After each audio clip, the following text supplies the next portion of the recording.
expectations of many. Joe Biden's Democrats keeping control of the Senate, the upper house in Washington, being seen as a victory indeed for the president. The Republicans not gaining nearly as many votes as they were hoping to. The House of Representatives, the lower house, still currently undecided, although the Republicans appear to have the upper hand. And as we say, we'll bring you the latest as we get it from Bali. But let's now think about the possibility of a Biden-Trump rematch for 2024 for the presidential election. Let's speak now to Sarah Elliott, spokeswoman at Republicans Overseas UK. Sarah, thanks for joining us once more. What do the Republicans think of this resurgence, perhaps, if that's the right word, in President Biden? Well, I think that we're all a bit shocked because it's all bucking historic trends. But I think it's been a wake up to Republicans to realize that we've allowed our opponent to define who we are as Republicans. And that is a threat to democracy, or that we're all Trump supporters and we're all MAGA supporters, etc. And I think now Republicans realize we must capture the narrative. We must have a new messenger for our party. We have a great message, which was established by the Trump administration of 4 years of successful policies. But we need a new messenger.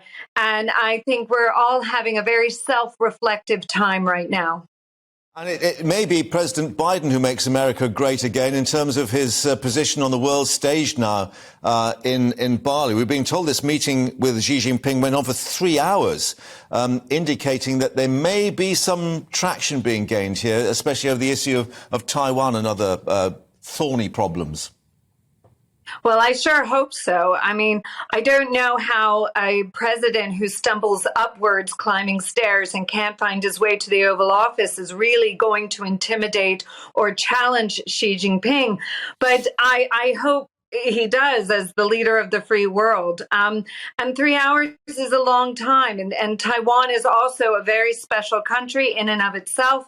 And it's a great ally of ours. It's also a great producer of semiconductor chips, which are very important for all of our technology. So it's an important meeting, and I'm very interested to hear what comes from it. Well, indeed, we're hoping to hear from President Biden shortly. But let's reflect on the Republicans now and what happens for 2024. Increasing number of reports suggesting that the Republican senior party officials are rethinking the position about Donald Trump and whether to go with DeSantis for the official candidacy for 2024. Well, I don't think it's much of a tough decision at all. I think it's pretty clear. I mean, a guy who can win a swing state by 20 points, he improved his own record from 4 years before by 19.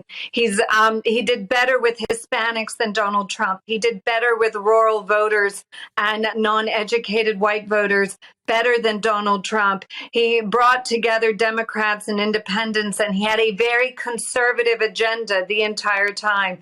He took on the woke corporations like Disney. He kept education in the hands of parents for children and the sexualization of education away from young children.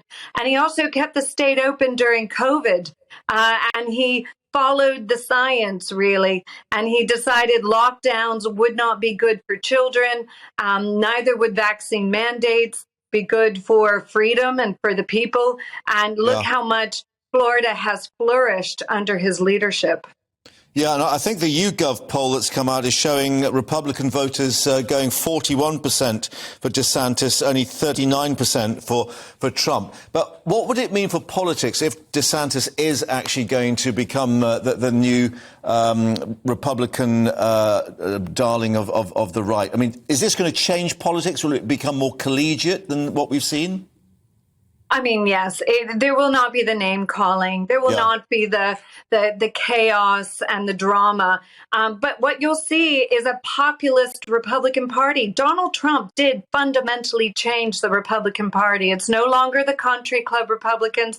We are a working class populist group of people now. It's all about the working man and taking on the big companies that either try to censor the conservative message or the everyday Joe, or just, let's break down all the regulations that keep our gas and energy too expensive, and let's fight inflation with supply side economics. It will be much more down that path, which Donald Trump made successful when he was president. It's just time for a new guy. Listen, politics is a team sport, and it also only rewards winners.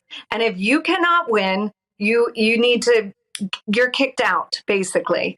And he's lost us the House and the Senate for 2 cycles in a row. And it's time to go now. And listen, there's a lot of appreciation for what he's done. But we just, as a country, need to move on. He stirs up too much animosity with independents. The Republicans lost the independent vote in the midterms. Yeah. But actually, funny enough, we're going to win the popular vote in the House of Representatives by a few percentage points. And that's because we did get our people out to vote. But the independents went to the Democrats. The House will be controlled by the Republicans, it looks like, but only by a very slim majority of about 4 seats, which, by the way, we can probably thank Ron DeSantis for, because he redistricted his state to get those 4 extra seats. So, I think the future has moved on from Trump. It's just up to Trump whether he can accept that. Yeah. But we will find that the donor community, as well as MAGA supporters and more moderate Republicans, will come back under the umbrella and back together much more unified for 2024.